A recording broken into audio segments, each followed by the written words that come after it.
When you were a child, did you love playing on the playground at your local park or school? Can you imagine sitting at the far edge of the playground, not being able to get to where the other children are, just sitting there watching all the fun and listening to all the laughter? Children with disabilities are often excluded from the playground. That's why I'm here today, to persuade you that all children deserve to be included in this wonderful part of childhood.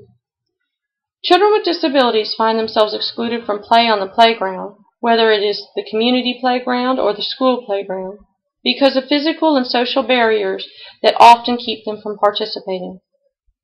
In the research article, Usability of Playgrounds for Children with Different Abilities by Maria Prelwitz and Lisa Scour, one child with disabilities stated, "I can crawl to the swing, and then we can sit and talk. We don't play anything, just talk about different things." Now, can you imagine crawling to the swings when you were an elementary student? How would your friends have reacted? In a 2010 article, The Suitability of School Playgrounds for Physically Disabled Children by researchers Yancey, Young, and McKeever, found that despite widespread integration of disabled children in publicly funded school systems, that most school playgrounds are spaces built for children that are non-disabled, where the differences between the able-bodied and the disabled are played out. Would you pay more attention to a child whizzing around the playground in a wheelchair, or a child crawling on the ground to play equipment? A child who can easily maneuver and play with the majority of equipment doesn't stand out as being so different. Physical barriers that do not allow a child with disabilities to play alongside the other children lead to social exclusion, and no one wants to be left out during playtime.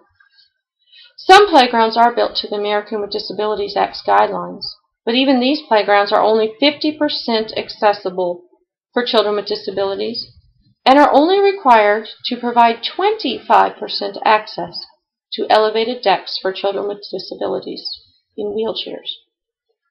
Another article, Boundaries Need Not Apply, by Rachel Roberts, talks about how playgrounds are going beyond the ADA guidelines on accessibility and why it is important to do so.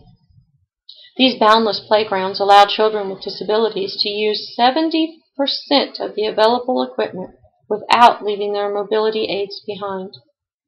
Sensory play equipment is included for children with vision and hearing disabilities, and the boundless playgrounds try to incorporate side-by-side play for the able-bodied and the disabled. And playground accessibility isn't just important for children.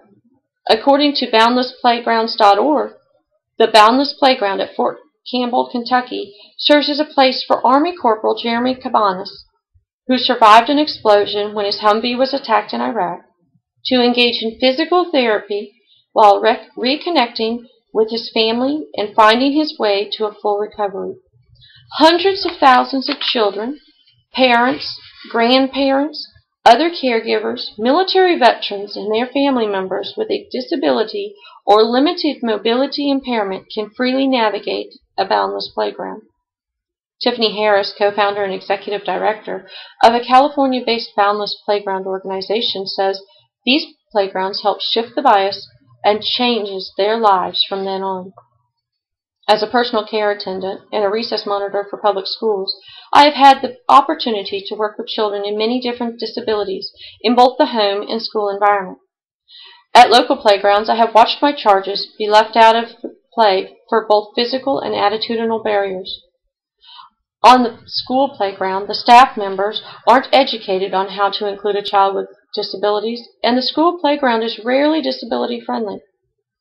One particularly memorable time, a young girl who has limited ability in an arm and wears leg braces got stuck in a curving rung ladder.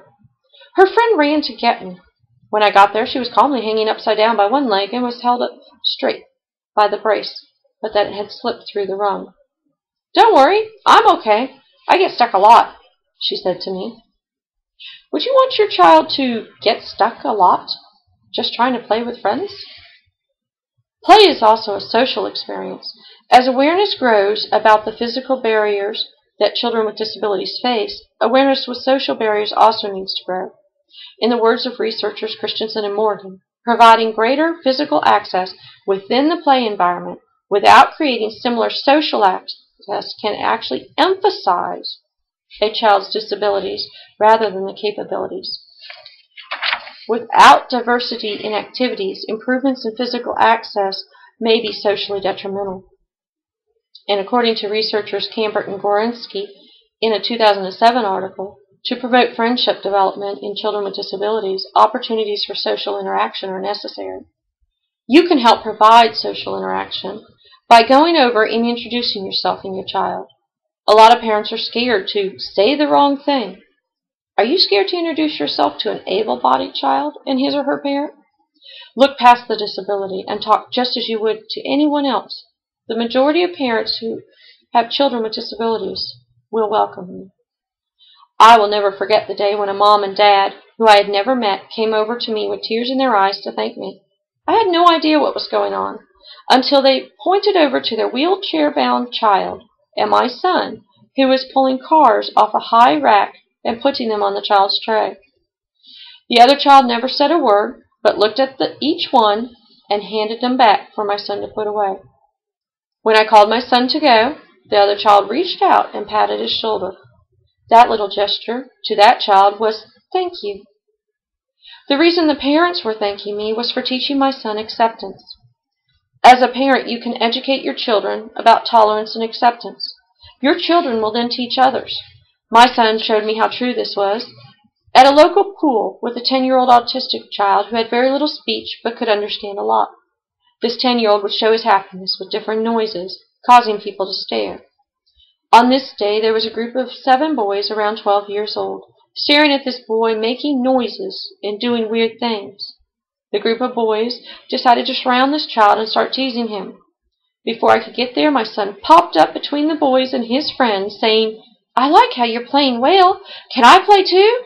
Then he turned to the other boys, introduced his friend, and explained that he didn't speak very well, so he used noises to communicate.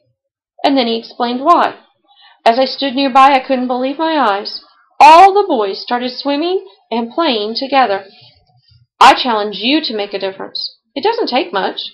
If your community or school doesn't have a disability-accessible playground, and you would like to change this, go to boundlessplaygrounds.org and take a step towards a better tomorrow. Boundlessplaygrounds.org will educate you on where to start and how to find funding. You can also make tax-deductible donations to help build Boundless Playgrounds. Don't forget, while you might not be able to change the physical environment in a day, you can make a social difference with just a small gesture or interaction, and by teaching tolerance and acceptance. You can make the world a better place for the estimated 6 million children in the United States who have some type of disability that makes it hard or impossible for them to play at traditional playgrounds. Thank you for making a difference.